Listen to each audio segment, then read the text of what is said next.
आज हम समरूपी आवेशित अचालक गोले के कारण विद्युत क्षेत्र की तीव्रता के लिए सूत्र व्युत्पन्न करेंगे। इससे पहले चालक गोले के कारण विद्युत क्षेत्र की तीव्रता के लिए अपन ज्ञात कर चुके हैं। अचालक गोले के अंदर आवेश होते हैं और चालक के बाहर आवेश होते हैं। तो ये है तुम्हारे पास में आर त्रिज्या का अचालक गोला और अचालक गोले के अंदर आवेश होते हैं प्लस क्यू आवेश दिया हुआ है।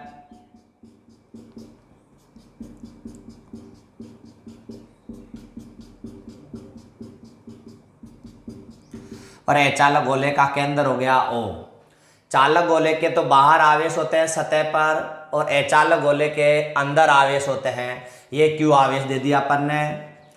तो ये दे रखा है, माना कि आर त्रिज्या का एक अचालक गोला है। अचालक गोले के अंदर प्लस क्यू आवेश समान रूप से वितरित होते हैं। अचालक गोले का केंद्र O है। अचालक गोले के बाहर सतह और अंदर विद्युत क्षेत्र की तीव्रता के लिए सूत्र ज्ञात करना है। तो सबसे पहले इसका वर्णन करेंगे। माना कि कैपिटल आर त्रिज्या का अचालक गोला है जिसका केंद्र O है। अचालक गोले के अंदर प्लस क्यू आवेश समान रूप से वितरित है। ये तो अपन ने इसका वर्णन कर दिया। आर त्रिज्या का एक अचालक गोला है। अचालक गोले का केंद्र O है। इसके अंदर प्लस क्यू आवेश समान रूप से क्या है, वितरित है। अचालक गोले के बाहर सतह और अंदर विद्युत क्षेत्र की तीव्रता की गणना करनी है अपने को। तो अचालक गोले के बाहर सतह तथा अंदर विद्युत क्षेत्र की तीव्रता की गणना करते हैं। ये तो गया चित्र का वर्णन। अब अपन को है कि बाहर ज्ञात करेंगे। तो आवेश अंदर है, तो अंदर आवेश होने के कारण आवेश दे रखा है तो विद्युत क्षेत्र उत्पन्न होगा। जब विद्युत क्षेत्र होंगे तो विद्युत क्षेत्र में मुक्त इलेक्ट्रॉन होंगे। मुक्त इलेक्ट्रॉनों के मध्य क्या होगा, प्रतिकर्षण होगा, जिसके कारण आवेश कहाँ आ जाते हैं, बाहर आ जाते हैं। तो ये दे रखा है। अब आगे वाला पॉइंट दे रखा है। इसके 3 भागों में अपन ने ज्ञात करना है, बाहर, सतह और अंदर। तो सबसे पहले अपन ने ज्ञात कर रहे हैं बाहर। तो आर त्रिज्या का है और यहां से ये बाहर ज्ञात कर रहे हैं अपन। चाप ले सकते हो, पूरा गोला भी बना सकते हो। तो ये आर त्रिज्या का एक स्मॉल आर त्रिज्या का एक गोला है। गोले का पृष्ठ दे रखा है तुम्हारे पास में ds है और यहाँ पर विद्युत क्षेत्र की तीव्रता कितनी है, E है। ये दे रखा है। जब ये बिंदु हो गया यहाँ पर P, तो पहला पॉइंट दे रखा है, जब बिंदु P गोले के बाहर स्थित हो, तो जब बिंदु P गोले के बाहर स्थित है तो स्मॉल r और एक कैपिटल R हो गया। तो स्मॉल r का मान बड़ा होगा। ये स्थिति दर्शानी है। तो अचालक गोले का इसका वर्णन करोगे। अचालक गोले का केंद्र O से r दूरी पर बिंदु P पर विद्युत क्षेत्र की तीव्रता की गणना करते हैं। अतः संपूर्ण गाउस के नियम से कितना होगा, अचालक गोले का केंद्र O से स्मॉल r दूरी पर बिंदु P पर विद्युत क्षेत्र की तीव्रता की गणना करते हैं। अतः संपूर्ण गाउस के नियम से तो ये हो गया संपूर्ण गाउस का नियम, E डॉट डी एस बराबर सिग्मा क्यू बटे हुए क्या हो गया एप्सिलॉन। ये अपन ने बिंदु P के ऊपर ज्ञात कर रहे हैं। प्रतिकर्षण के दौरान आवेश कहाँ आ जाते हैं, बाहर आ जाते हैं। तो ये E डॉट डी एस बराबर सिग्मा क्यू बटे हुए क्या हो गया एप्सिलॉन।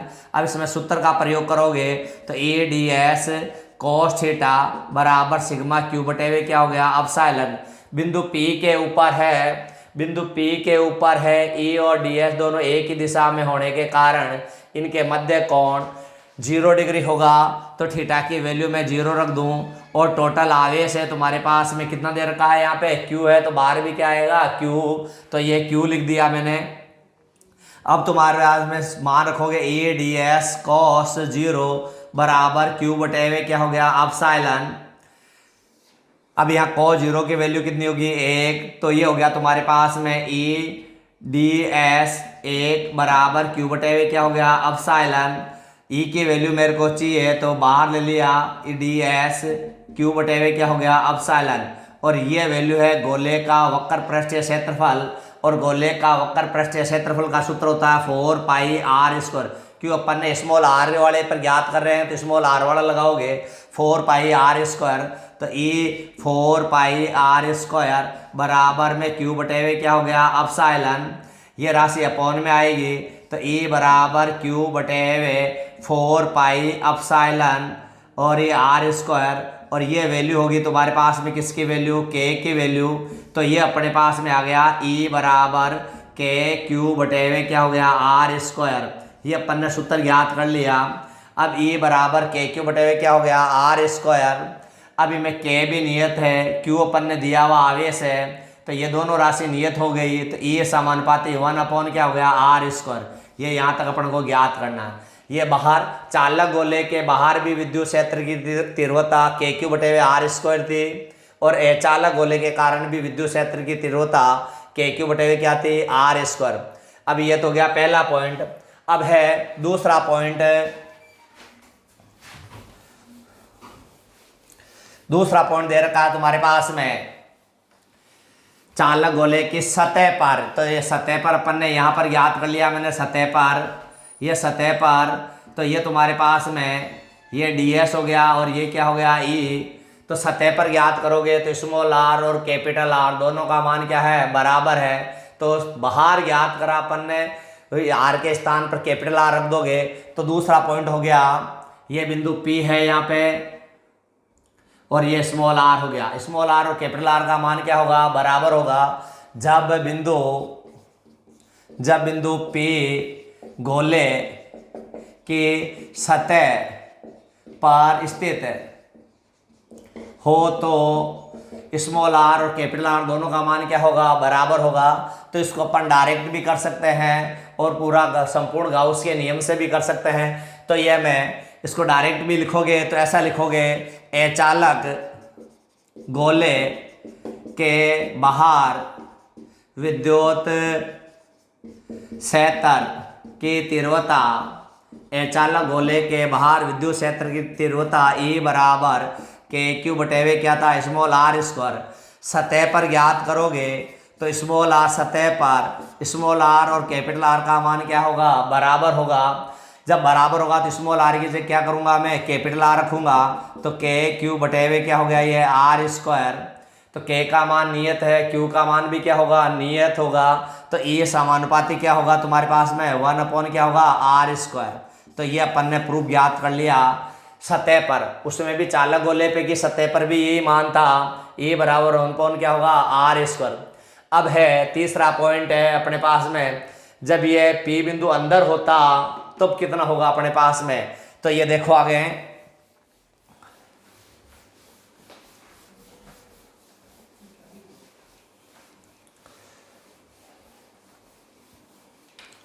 तीसरा पॉइंट दे रखा है, जब बिंदु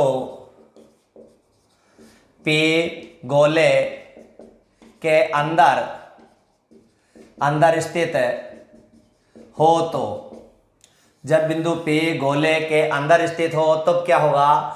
ये अपने पास में अचालक गोला है जिसकी त्रिज्या r है, केंद्र O है, ये प्लस आवेश दिया हुआ है, ये प्लस आवेश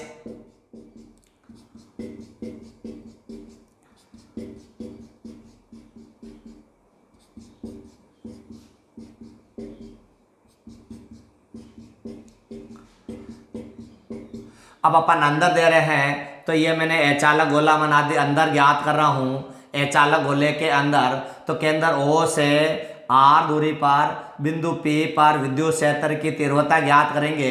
तो ये E और ये ds यहाँ पर होगा, ये तो हो गया ds और ये हो गया यहाँ पे E। ये तो हो गया तुम्हारे पास में इस बिंदु पर ज्ञात करोगे तो ये तो हो गया ds और ये क्या हो गया तुम्हारे पास में E।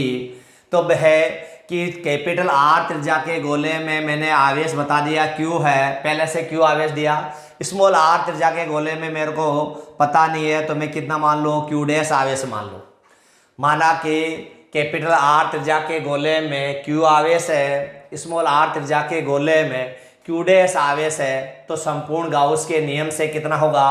और ये बिंदु P मैंने यहाँ पर रखा हुआ है, यहाँ पर स्थित है बिंदु P E और ds दोनों का मान क्या है, एक ही दिशा में है। तो माना कि केंद्र O से स्मॉल r दूरी पर, माना कि केंद्र O से स्मॉल r दूरी पर बिंदु P पर विद्युत क्षेत्र के तीव्रता की गणना करते हैं। यह अपन ने इसका वर्णन कर दिया। कैपिटल R त्रिज्या के गोले में प्लस Q आवेश उपस्थित है तथा स्मॉल r त्रिज्या के गोले में प्लस Q डैश आवेश उपस्थित है। कैपिटल R त्रिज्या के गोले में तो प्लस Q आवेश है और स्मॉल r त्रिज्या के गोले में क्या है, Q डैश। मेरे को ये मालूम नहीं है कि स्मॉल r त्रिज्या के गोले में कितने आवेश आएंगे, तो मैंने Q डैश बता दिया, आवेश उपस्थित है। यहाँ पर स्मॉल r और कैपिटल R शर्त होगी, तो कैपिटल R का मान क्या होगा, बड़ा होगा। यह शर्त लिखनी है अपने को। जब बिंदु P गोले के अंदर स्थित है तो स्मॉल r और कैपिटल R होगा, कैपिटल R का मान क्या होगा, बड़ा होगा। ये मैंने चित्र का वर्णन कर दिया। माना कि केंद्र O से R दूरी पर बिंदु P पर विद्युत क्षेत्र की तीव्रता की गणना करते हैं। R त्रिज्या के गोले में प्लस Q आवेश है, स्मॉल r त्रिज्या के गोले में कितना है, प्लस Q डैश आवेश उपस्थित है। अतः संपूर्ण गाउस के नियम से,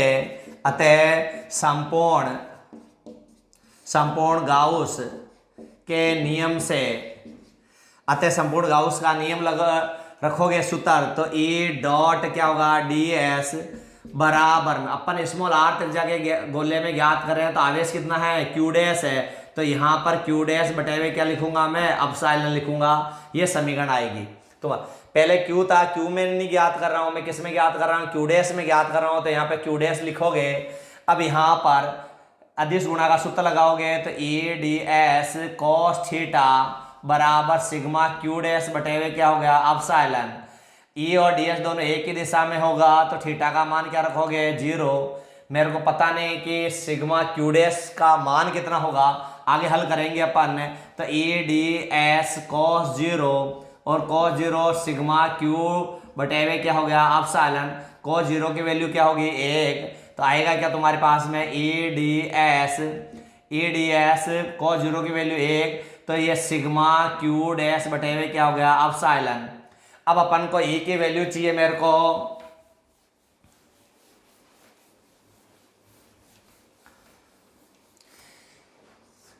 E ds बराबर सिग्मा Q डैश बटे हुए क्या हो गया, एप्सिलॉन।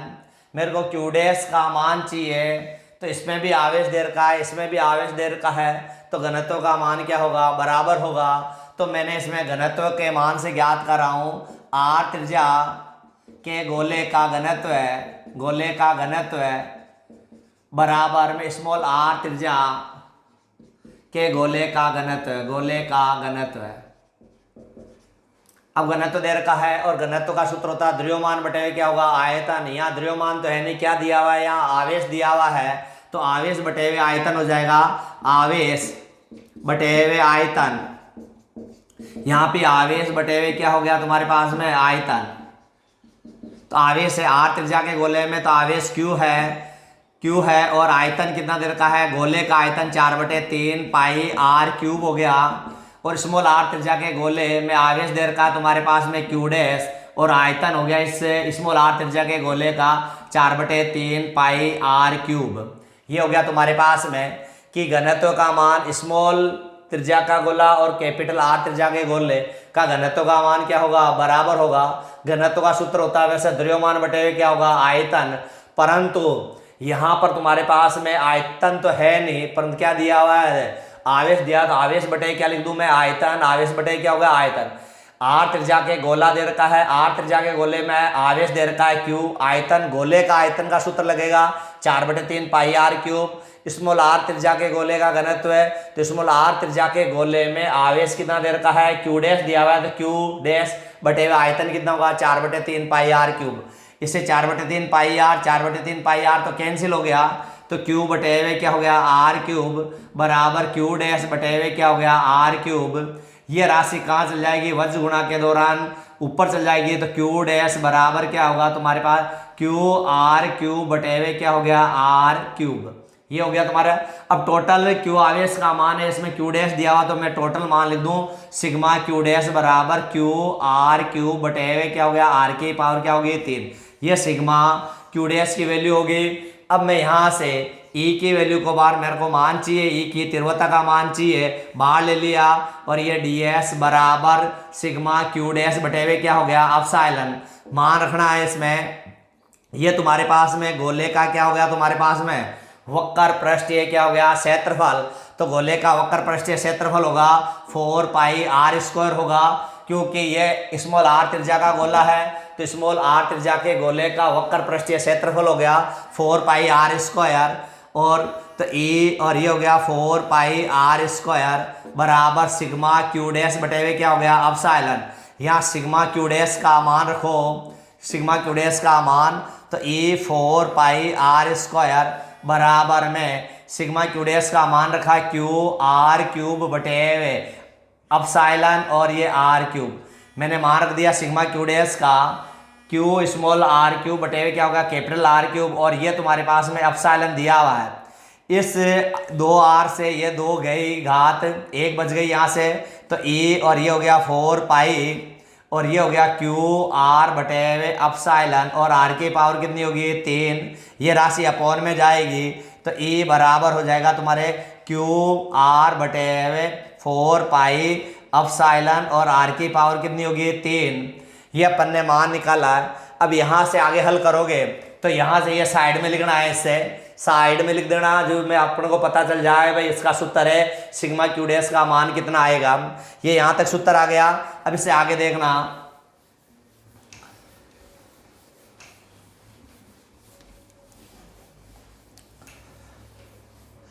अपने पास में आया ई बराबर क्यू स्मॉल आर बटे हुए 4 पाई एप्सिलॉन आर क्यूब हो गया। यहाँ मैंने 1 से गुणा कर दिया, कोई परिवर्तन होगा नहीं, और ये मान हो गया के का मान, तो ई बराबर हो गया के क्यू आर बटे हुए आर क्यूब। ये विद्युत चालक गोले के अंदर विद्युत क्षेत्र की तीव्रता का मान आ गया, ई बराबर के क्यू आर बटे हुए क्या हो गया, आर क्यूब। अब ई की वैल्यू किस किस के ऊपर निर्भर करती है, ई की के कांस्टेंट नंबर है, क्यू अपन ने आवेश दिया वो है, तो स्मॉल आर के ऊपर निर्भर कर रहा है, और किस पे कर रहा है, कैपिटल आर।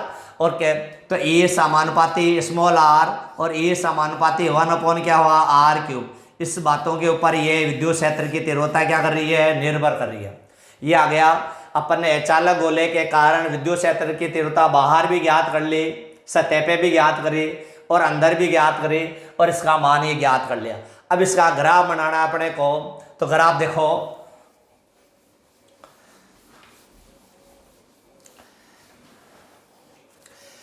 ग्राफ या आलेख पहले बाहर दे रखा था, सतह पर दिया दे रखा है, और ये अंदर दिया हुआ है। मैंने कहा वहाँ कैपिटल आर त्रिज्या है, कैपिटल आर है वास्तविक गोला है, स्मॉल आर उस गोले के बाहर गति करवाना है। गोला बाहर हो सकता है, अंदर हो सकता है, सतह पर हो सकता है। तो अपन ने बाहर ये स्थिति होगी आर कैपिटल आर और R less than capital R. Exam के अंदर अपन को ये लिखा हुआ नहीं होगा केवल ये लिखा हुआ होगा कि निम्न स्थितियों पर तीव्रता का मान ज्ञात करो। निम्न स्थितियों पर ये स्थिति दे दी तो अपन को ये पता है कि कैपिटल आर है जो वास्तविक होगा, स्मॉल आर क्या है गति करवाएंगे बाहर सतह और क्या होगा अंदर। तो स्मॉल आर बड़ा है तो बाहर होगा गोले के, बराबर है तो सतह पर होगा, छोटा है तो कहाँ होगा अंदर होगा। तो अपन ने यहाँ पर विद्युत क्षेत्र की तीव्रता का सूत्र लिख दिया मैंने आर स्क्वायर ए बराबर के क्यू बटेवे कैपिटल आर स्क्वायर, ए बराबर के क्यू आर बटेवे क्या होगा आर क्यूब। अब यहाँ से के क्यू तो नियत था तो ए समानुपाती 1 क्या था आर स्क्वायर, ए समानुपाती 1 कैपिटल आर स्क्वायर। यहाँ से दो स्थिति बनेगी, ए समानुपाती आर और ए समानुपाती 1 क्या होगा आर क्यूब। कैपिटल आर होगा जो सतह का भाग होगा। तो ये मैंने अब अचालक गोला है, अचालक गोला ई और आर में मैं ग्राफ बना रहा हूं। ये तो हो गया तुम्हारे पास में ई, मात्रक भी लिख सकते हो डायरेक्ट भी लिख सकते हो, ये स्मॉल आर हो गया। अब ये सतह अचालक गोला था अपने पास में, मैंने पहले उसमें बताया था। ये अचालक गोले की सतह का पॉइंट ले लिया मैंने, अचालक गोले की सतह का पॉइंट ले लिया मैंने पी। इस बिंदु के ऊपर पी बिंदु पर स्मॉल आर और कैपिटल आर का मान क्या होगा बराबर होगा। तो पी के ऊपर मैंने यहाँ से पी बिंदु के ऊपर स्मॉल आर और कैपिटल आर का मान क्या है बराबर है। तो बिंदु पी कहाँ पर स्थित है सतह पर स्थित है। ये बाहर का भाग होगा, ये सतह का भाग हो गया बिंदु पी, और यहाँ से लेके यहाँ का कौन सा हो गया अंदर का भाग हो गया। तो ये बाहर का भाग बता रखा है, आर का मान बढ़ने पर ई का ये वैल्यू क्या हो जाएगी कम हो जाएगी। तो ये घटते हुए क्रम में आ गया, ये घटते हुए क्रम में आ गया। और ये सतह का भाग दे रखा है तो बिंदु पी सतह पर है ही है। और ये समानुपाती क्या होगा आर, स्मॉल आर का मान बढ़ता है तो ई की वैल्यू भी क्या होगी बढ़ती है।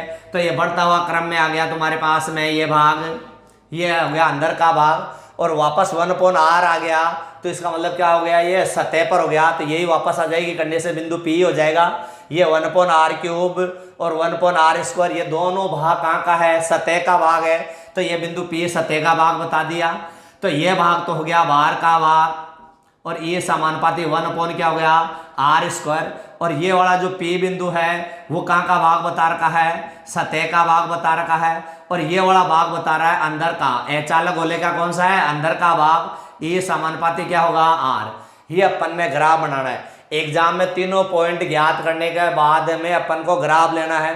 ये बिंदु P है सतह का हो गया, ये इस साइड का भाग है जो बाहर का हो गया, और यहाँ से लेके ये यहाँ कहने मतलब ये पूरा भाग है अंदर का भाग कहलाएगा। तो ये समानुपाती आर का मान बढ़ने पर ई की वैल्यू भी क्या होगी बढ़ती है। तो बढ़ते हुए क्रम में ग्राफ आ गया। ये है तुम्हारे पास में ये समानुपाती आर, अंदर का भाग सतह का भाग और क्या हो गया बाहर का भाग। ये है तुम्हारे पास में अचालक गोले के कारण विद्युत क्षेत्र की तीव्रता।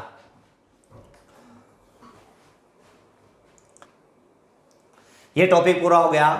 इससे अगला टॉपिक अपन कल की क्लास में लेंगे, अगली क्लास में लेंगे। Thank you.